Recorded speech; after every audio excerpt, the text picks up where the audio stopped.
महाराष्ट्रातील पालघर जिल्ह्यात वाढवण येथे भारतातील पहिलं मेगा पोर्ट व 13वं मेजर पोर्ट विकसित होत आहे।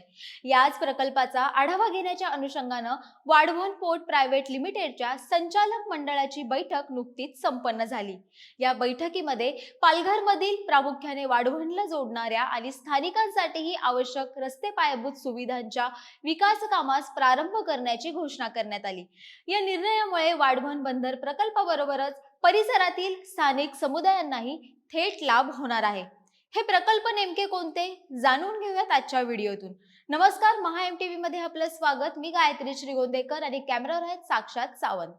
पालघर जिल्ह्यातील डहाणू जवळ वसलेलं वाढवण हे बंदर जागतिक स्तरावर आघाडीच्या 10 बंदरांमध्ये स्थान मिळवण्यास सक्षम आहे। दिनांक 30 ऑगस्ट 2024 रोजी भारताचे पंतप्रधान नरेंद्र मोदी यांच्या हस्ते या बंदराच्या भूमिपूजनाचा ऐतिहासिक क्षण पार पडला। निसर्गपूरकतेला प्राधान्य देत वाढवण बंदर हे 100% हरित तत्वावर आधारित असणार आहे, जे पर्यावरणावर कमीत कमी परिणाम करत अधिक कार्यक्षमतेने काम करेल। 24 दशलक्ष TEU माल हाताळण्याची क्षमता असलेलं हे बंदर देशाच्या सागरी व्यापार कार्यक्षमतेला गती देणार आहे। या माध्यमातून देशाच्या आणि महाराष्ट्राच्या आर्थिक प्रगतीला चालना मिळेल आणि परिसराचा सर्वांगीण विकास होईल। वाढवण पोर्ट कौशल्य कार्यक्रमांसारख्या उपक्रमांद्वारे स्थानिक समुदाय सशक्त करण्यावर वाढवण पोर्ट प्रायव्हेट लिमिटेड विशेष भर देत आहे। वाढवण पोर्ट प्रायव्हेट लिमिटेड हे जवाहरलाल नेहरू पोर्ट प्राधिकरण आणि महाराष्ट्र मेरीटाईम बोर्ड यांच्या संयुक्त भागीदारीत स्थापन करण्यात आलेलं एक विशेष उद्दिष्ट असलेली कंपनी रूपातील उपक्रम आहे। वाढवण बंदर प्रकल्प उभारण्यासाठी या विशेष उद्देश कंपनीची स्थापना करण्यात आलेली आहे।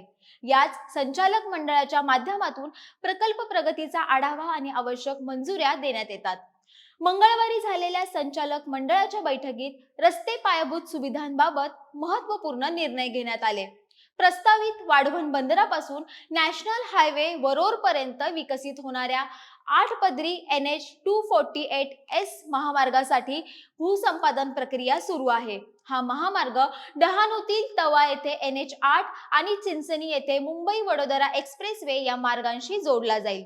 हा महामार्ग केवळ माल वाहतुकीसाठीच नव्हे तर प्रादेशिक विकास आणि दळणवळणासाठी एक प्रमुख मार्ग बनणार आहे। या व्यतिरिक्त वाढवण बंदराच्या बांधकामासाठी आवश्यक असलेली वाहतूक सुलभ करण्यासाठी 2 मार्गिका असणारा स्वतंत्र सर्व्हिस रोड तयार करण्यात येईल।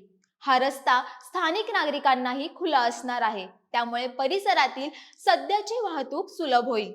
स्थानिक नागरिकांच्या मागण्या व सूचनांचा विचार करून या योजनेत अंडरपास, क्रॉस पॅसेज, उड्डाण पूल, रोड तसेच रोड ओव्हर ब्रिज आणि सर्व्हिस रोड यांचा समावेश केला जाणार आहे।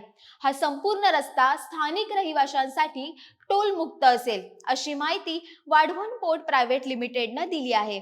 याबाबत अधिक माहिती देताना JNPA चे अध्यक्ष आणि VPPL चे व्यवस्थापकीय संचालक उन्मेष वाघ म्हणतात, जागतिक दर्जाचं पोर्ट उभारणं हे आमचं उद्दिष्ट आहेच, पण त्याचबरोबर या प्रकल्पाच्या वाढीचा सकारात्मक परिणाम परिसरातील स्थानिक समुदायांवर व्हावा यासाठी देखील आम्ही कटिबद्ध आहोत। या रस्त्यांमुळे स्थानिक व्यवसायांना चालना मिळेल, शिक्षण व आरोग्य सेवा अधिक सुलभ होतील, तसेच नव्या उपजीविकेच्या संधी देखील उपलब्ध होतील। हा मार्ग टोल मुक्त व सर्व हवामानात वापरता येणारा ग्रीनफील्ड 2 लेनचा मार्ग असेल। या मार्गामुळे शेतकरी, डाय मेकर आणि मासेमारी करणाऱ्या लोकांसाठी व्यवसाय करणं सुलभ होईल व बाजारपेठांपर्यंत सहज पोहोचता येईल। हे संपूर्ण चित्र पाहता हा सर्व्हिस रोड स्थानिक व्यापार आणि सामाजिक आर्थिक प्रगतीसाठी एक प्रेरक घटक ठरण्याची अपेक्षा आहे।